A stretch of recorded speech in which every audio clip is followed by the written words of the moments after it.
just wanted to mention, Tricia decided that I should have an interview today for future for my grandkids and my children and everything, so I'm going to try to do the best I can. So just bear with me. You know how Dad is. And Papa. Okay, Dad. How many pages you got there? I have 4. Oh my goodness. Are you ready? Yeah, go ahead. All right. How would you describe your childhood, Dad? My childhood was great. You know, I had great parents. They taught me the rights and wrongs about different things. They taught me about going to Mass and going to confession, and it was just great childhood. Okay. What was your favorite subject in school? My favorite subject in school was drawing and recess, period. What did you and your friends do for fun when you were younger? We played a lot of different things. We played King of the Hill at school, and we also we played soccer, kickball, and all those things that you play at school. Did you have a best friend in school? If so, who was it? I had a best friend. My best friend was Larry Labier, who's deceased now, but he was my best friend. Did you get an allowance growing up?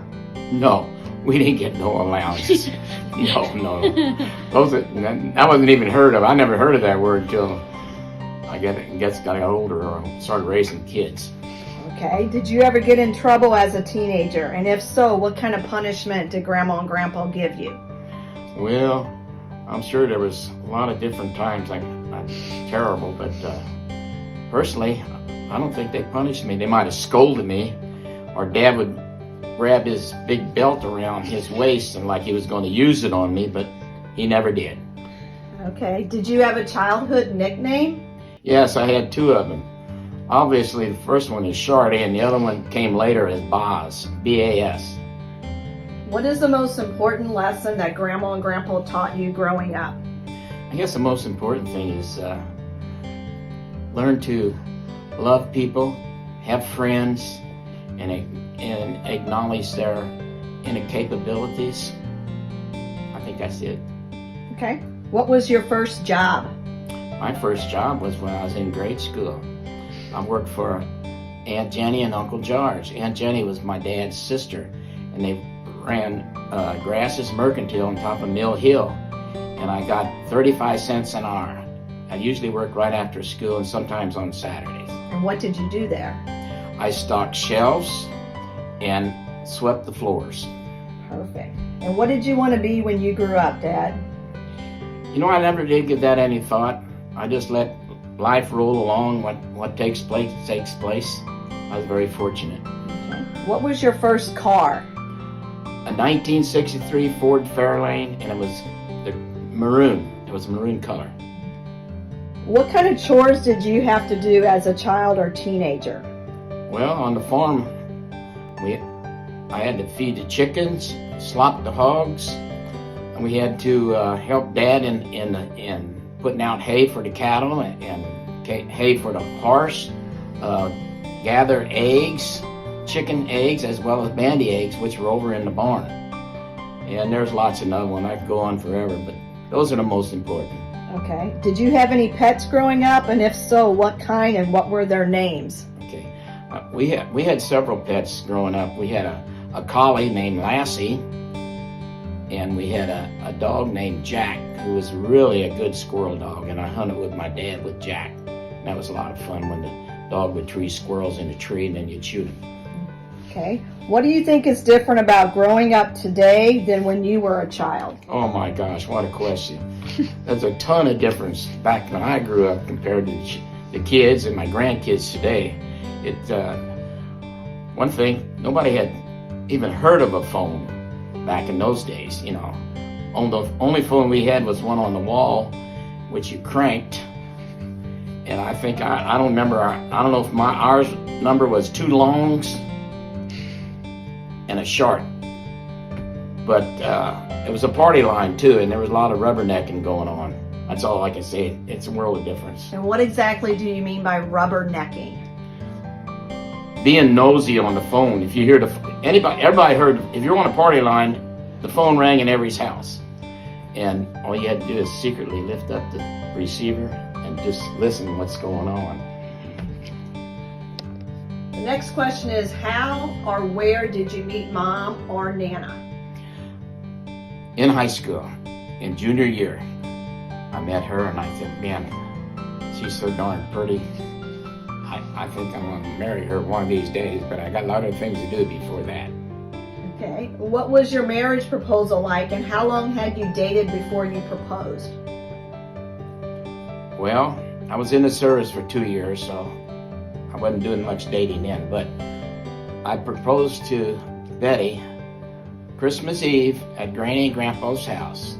I had a great big box and another box inside that box until it got all the way down to a box about this size.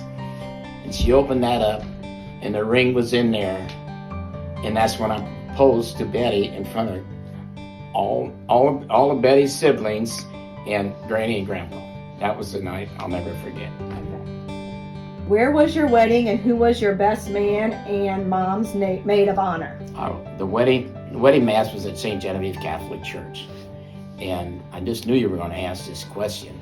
I have a picture right here of the picture of the wedding, and the participants are on the back here. And by the way, Dick Bosler and Margie Uding were best man and maid of honor. Did you and Mom go on a honeymoon? If so, where and why did you choose that destination? Yeah, we went on a honeymoon to Lake of the Ozarks. I think the name of the place was Rockaway Beach. I don't even know if it's still there anymore, but we spent a couple days there because I had to get back to work. Okay. What advice do you want to give your kids and grandkids about a long-lasting, happy marriage? Well, love is all you need for a happy marriage, and understanding and communication. And if you have those three things, nothing really else matters. Mm-hmm. What do you miss most about your wife, our Mom, and Nana?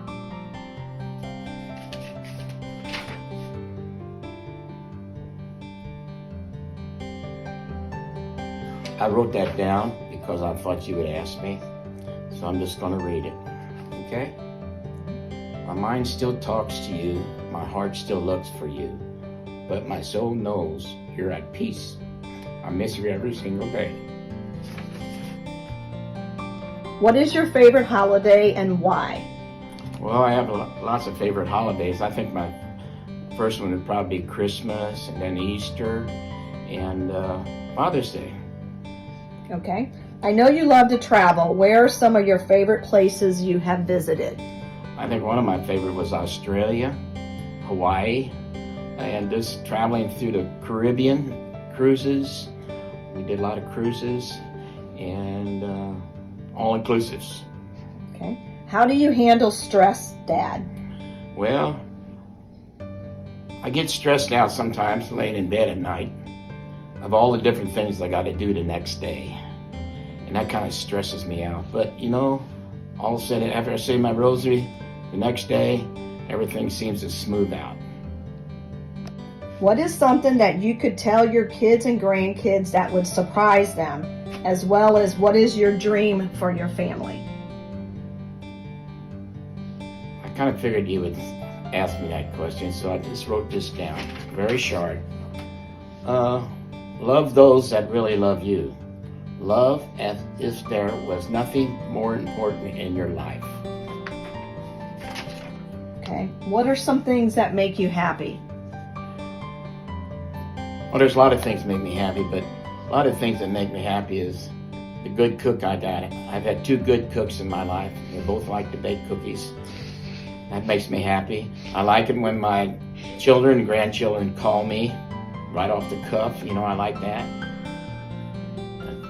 Good enough for me. Okay. On the flip side of that, what are some things that make you sad? Things that make me sad is when a friend or aunt, uncle, or even in some cases when my parents passed away. That makes me very sad. What is your favorite family tradition? Family tradition. Well, good family tradition would be Father's Day when son-in-law and sons do the deep frying of the fish and potatoes and things like that. That's one of my favorite in the summer. Okay. What is your favorite thing about being a dad and pawpaw? Well, it's great to be called dad by my children, but it's even better being called by Papa for my grandchildren. Okay. If you could have one superpower, what would it be and why? Gosh, that's a tough one. I don't know. I like flying in the sky, and airplanes and stuff. I think I would like to fly like a bird, just observe everything down here on Earth. If you could have only one food to eat every day for the rest of your life, what would it be? It'd probably be cookies and ice cream. Okay. If you could have dinner with your favorite movie star, who would that be? Oh my gosh, I got a lot of favorite ones. I can't think of his name right now. Oh, Clint Eastwood. Okay. How do you define family? Family, when we all get together and we all love each other. What more can you add to that? If you could switch places for one day with any other family member, who would it be and why? Any family member, it would have to be Betty. And switch places with her. Find out what heaven's like. Okay. If you could be an animal, what animal would it be and why? I guess I would like to be I told you earlier, I like to be like my dog Jack. Run, tree squirrels, and watch the hunters shoot the squirrel. Okay. Or coon hunting. I like coon hunting too. What is the most important thing you learned as a parent? Probably one of the most important things is trying to raise your children the best you can with your whole heart, soul, and mind, and bring them up the best you can. That's all you can ask. If you could take 3 things with you on a deserted island, what items would you take? I don't know how long I'll be there on this deserted island, but I would like to have beef jerky and probably a bottle of whiskey. Okay. And maybe cast potato chips. Okay. What makes you feel really loved? What makes me really feel loved is when, I might have answered this before, I don't know. When my grandkids call me,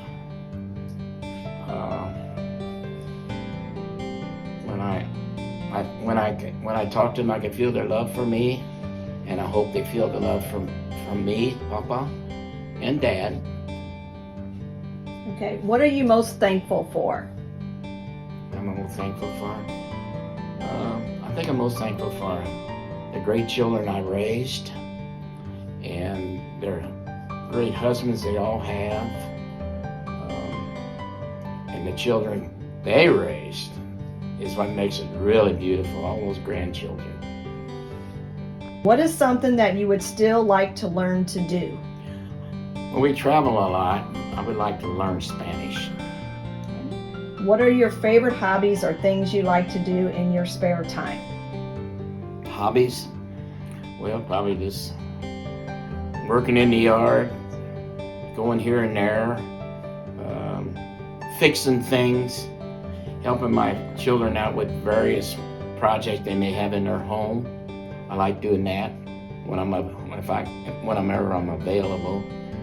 That's about it for right now. Thing you have ever done? Craziest thing I ever did was on the farm. Years ago, I guess we were 7th and 8th grade. Boys, I had a bunch of my friends over there, must make 6 or 7. And we decided to chase the cattle in the barnyard, okay?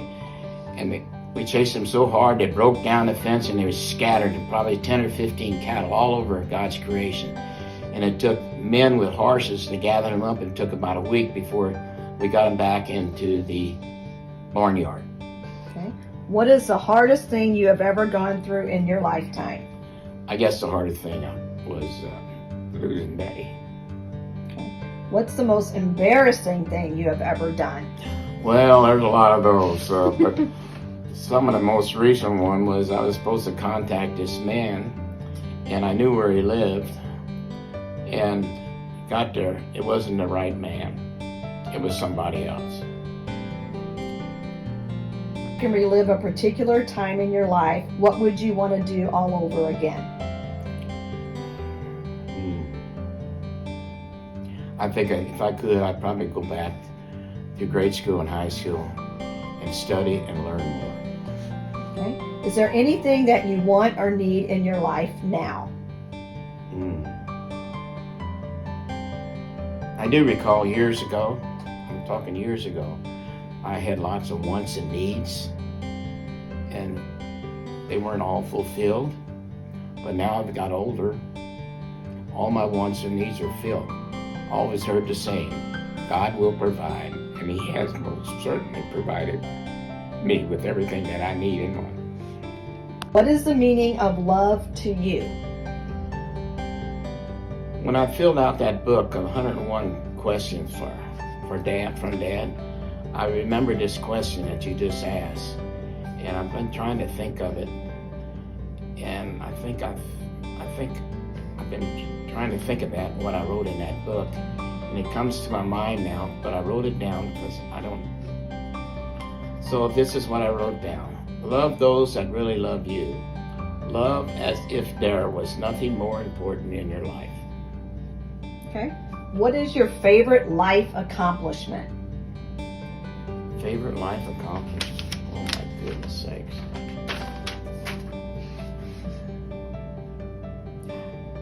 I guess being where I am today in life, that's an accomplishment. I feel like I feel grateful for what the good Lord has given me and where He has me today, and I want to stay that way. What is the meaning of love to you?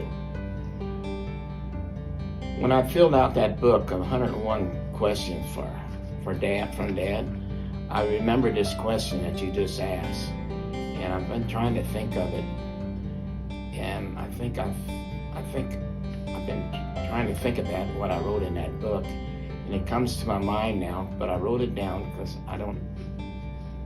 So this is what I wrote down. Love those that really love you. Love as if there was nothing more important in your life. Okay. What is your favorite life accomplishment? Favorite life accomplishment? Oh my goodness sakes.